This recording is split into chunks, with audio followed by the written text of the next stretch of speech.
के कमरे में जरूर आएंगे, माँ यूं हो गया, देख लिए तू भजन भजन करती है, कर लियो जरा। अब माँ सारी रात गायब, बेटे का तो चिंता आ गया घर में दिक्कत कुछ। अब माँ की नींद गायब, बेटी के घर में कुछ हो गया, माँ की नींद तो गायब। तो है ना चिंताओं का। वो तो कह कू के सो गया, अब माँ को क्या दे गया। और जिस दिन बढ़िया सी मिठाई लाया उस दिन तो माँ के कमरे में नहीं घुसा, तो सीधा गया। अरे थोड़ी लाया था ना, महंगी ज्यादा थी, 2 आदमी के लिए लाया था।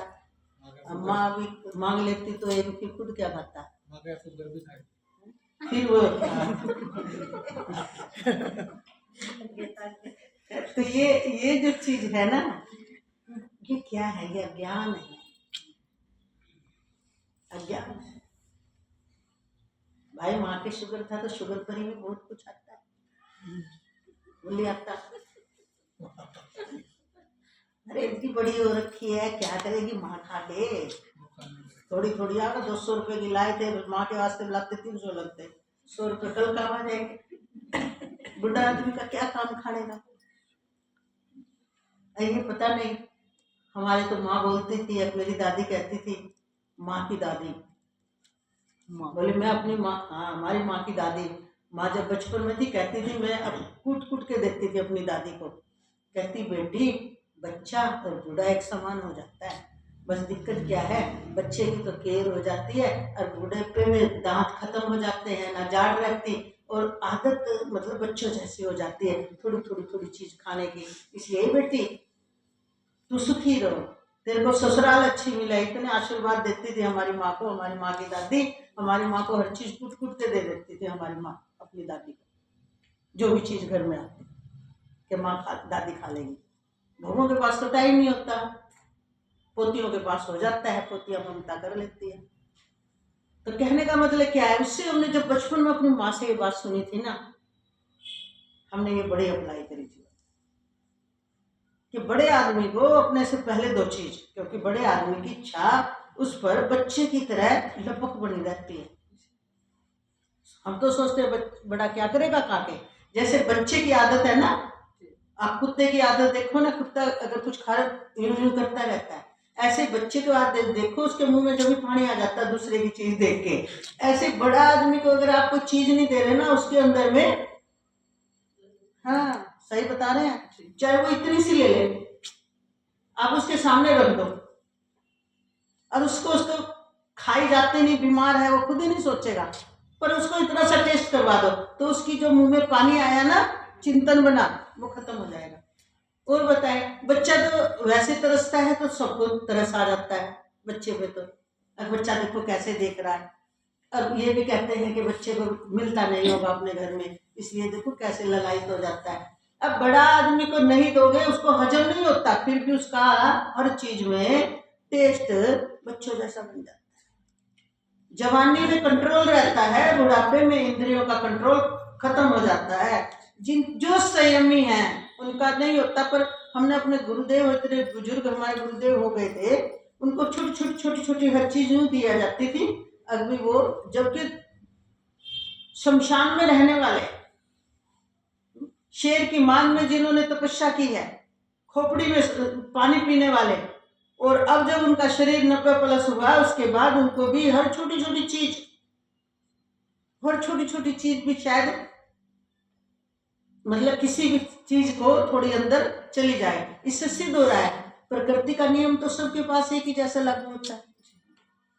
प्रकृति का नियम एक जैसा है, चाहे कोई संत है चाहे कोई गृहस्थ है, बस इतना ही है, जिस संत की सेवा हो जाती है उसका ध्यान रख लिया जाता है, और जिसकी नहीं होती तो वो ऐसे चीज, हर चीज का उनका भी होता है।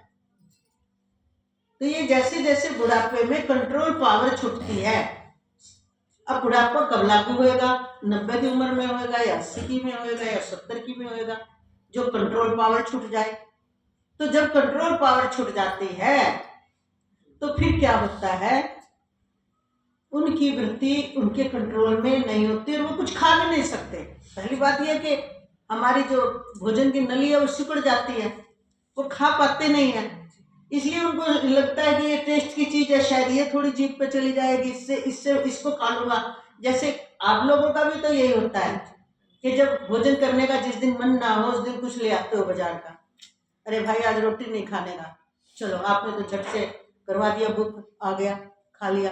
अब आपको रोटी की भूख नहीं है, उसकी भूख कैसे हो गई बताओ जरा, पूछो। भाई आप रोटी के लिए तो मना कर रहे थे, आप देखते हो आज के बच्चे क्या करते हैं, उनकी पसंद का भोजन ना बने उनको भूख खत्म, उनकी पूरे पूरे दिन भूखे रह लेंगे। क्या चाहिए था, पिज्जा चाहिए था, माँ कहती है पिज्जा नहीं खिलाऊंगी, खानी है तो ये रोटी खा ले, रोटी खाएंगे नहीं। अब जब पिज्जा आ जाता है तो कैसे भूख आ जाती है उनके अंदर। और ये आपको भी पता है, कई बार अच्छी चीज पसंद की हो पेट भरे में भी खा लेते हो। अभी एक गिलास खाने की हिम्मत नहीं थी, एक बाइट भी, पेट भर चुका था, अब पसंद की चीज आ गई आपने खा ली। तो इसलिए बुढ़ापे में हर चीज हम जब बड़ों को देके चलते हैं वो इतनी उतनी खा करके संतुष्ट हो जाते हैं। क्यों हो जाते हैं? क्योंकि उनको उन टेस्टों का चिंतन बनता है, नहीं तो खुशबू से बन जाएगा कि इस घर में ये चीज है, ये है, अरे भाई मुझे तो मिली नहीं, ये क्या हो गया, क्यों? अब वो भजन नहीं करेगा, उसका चिंतन करेगा। ये असंयमी आदमी की बात कर रहे हैं, जो संयम में है, जो संत कैटेगरी में आ गए हैं, उनको ऐसा कुछ नहीं होता। वो तो 1 मिनट में हर चीज फेंक देते हैं, उनकी इंद्रियां उनके कंट्रोल में है। लेकिन आम घर में रह करके तो आदमी 10 चीजें बनती हैं तो असंयम ही रहता है ना। हाँ। तो इसलिए क्या करते हैं वो, मृत्यु पर्यंत रहने वाली असंख्य चिंताओं का आश्रय लेने वाले, ये बुढ़ों को चिंता रहती है हर चीज की, हर चीज के शिकवे शिकायत, और इतना विषय भोगों के भोगने में तत्पर रहने वाले, और इतना ही सुख है। कितना कितना, ये तो धारणा सभी की है, कितना सुख है। अरे विषय भोगों का सुख मिल जाए, पांचों इंद्रियों के भरपूर सुख मिल जाए, हैं, इससे बढ़ के सुख क्या है दुनिया में। ये उनका निर्णय होता है कि इतना ही सुख है। इस प्रकार मानने वाले होते हैं, देह से बंधे रहते हैं। वे आशा की सैकड़ों फांसियों से बंधे हुए। आशाएं कितनी है उसकी? बुढ़ापा आ गया, शरीर में आशा खत्म नहीं है। और ये भी बोलते हैं हमें कुछ नहीं चाहिए, हम तो बच्चों के लिए कर रहे हैं, हम तो बच्चों के लिए कर रहे हैं, हम तो बच्चों के लिए। आशा उन्हीं की है क्योंकि बच्चों की डोरी तुमसे ही तो बंधी है। सैकड़ों फांसियों से बंधे हुए मनुष्य काम क्रोध के परायण होकर विषय भोगों के लिए, समझ आ रही है? काम क्रोध के परायण होकर, काम क्रोध कैसे है? काम की पूर्ति हो जाए तो लोभ बढ़ता है, काम की पूर्ति ना हो तो क्रोध बढ़ जाता है। इसलिए तो भगवान ने 4थे ही अध्याय में बोला कि अर्जुन तू इस काम रूपी शत्रु पर विजय प्राप्त कर। किसके द्वारा? बोले अपने इंद्रियों को पहले संयम में ले आ, अपने मन को वश में कर, इनके साथ मिलकर इस काम रूपी शत्रु को मार डाल।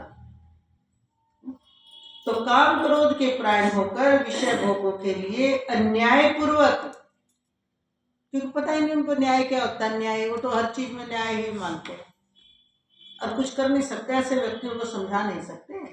स्वभाव इतना तेज होता है, लड़ने के लिए तैयार बैठे होते हैं, उनको कोई एक बात नहीं कह सकता कोई।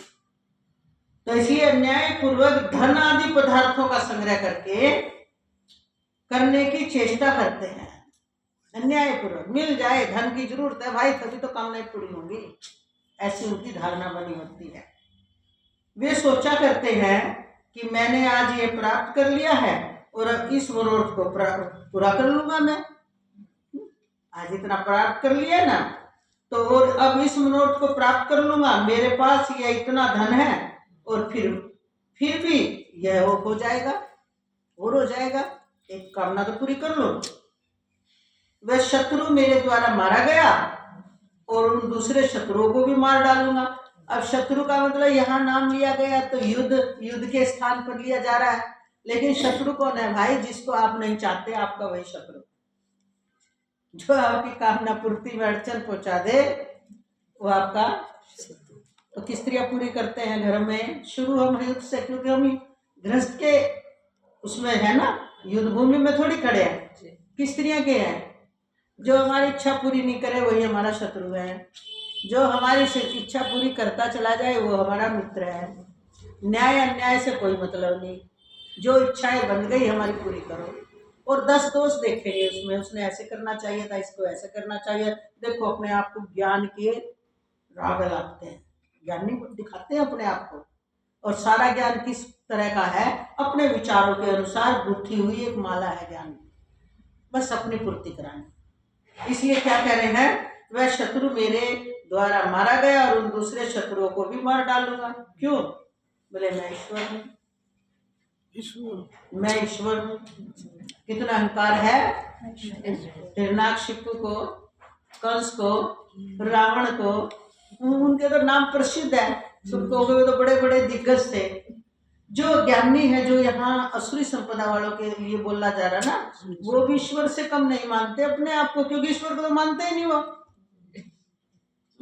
तो इसलिए क्या बोल रहे हैं? मैं ईश्वर हूँ, ऐश्वर्यों को भोगने वाला हूँ। आजकल उठ तो रहे हैं ऐसे ऐसे, हम गद्दी पे बैठ के क्यों नाम लें? ऐश्वर्य को भोगने वाले ईश्वर बने बैठते हैं अपने आप को, संत वेश में आ जाते हैं और कहते हैं मुझे बड़ा को।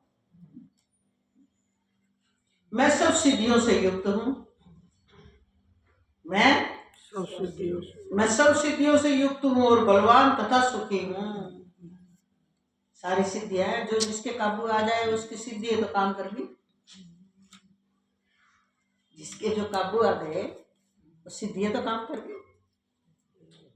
घर में भी आकर किसी बहू की चलने लग जाए तो क्या बोलते हो?